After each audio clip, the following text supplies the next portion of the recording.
katika nafasi yoyote unayopewa usitende. Kwa nini?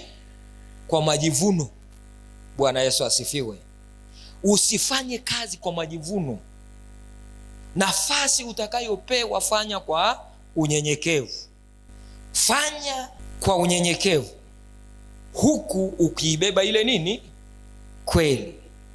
Ile kweli iwe na wewe katika kazi yote unaifanya.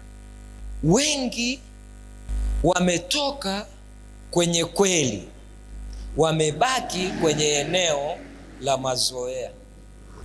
Kweli kwao haipo tena. Naye anasema kweli yangu, ukijua kweli, na hiyo kweli itakufanya nini? Itakuweka huru, si ndio? Si tumeokoka?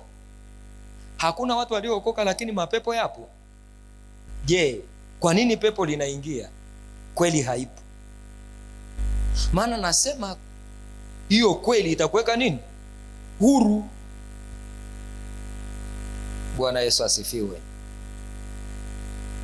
Wokovu, unapookoka tunasema ni maisha mapya, si ndio? Ndani ya Kristo Yesu. Kwa hiyo umehama kutoka kwenye yale maisha ya giza, umeingia maisha ya nini? Maisha ya nuru. Kwa hiyo huyu mtu anatakiwa atembee katika maisha ya nini? Ya nuru. Giza halina nafasi tena kwake. Lakini unakuta wengine hawataki kutembea katika maisha ya nuru, lakini wameokoka. Ina maana ile kweli haipo. Kwa hiyo ile nuru ndiyo inayofanya wewe giza lisikusogelee. Mtu kabla hajaokoka, giza linakuwa na haki juu yake. Kwa nini giza linakuwa na haki juu yake? Maana nuru haipo, maana kweli haipo. Akishaokoka, giza halina nafasi juu ya mtu aliyeokoka. Kwa nini? Kwa sababu anasema nuru yafanya nini? Yang'aa wapi?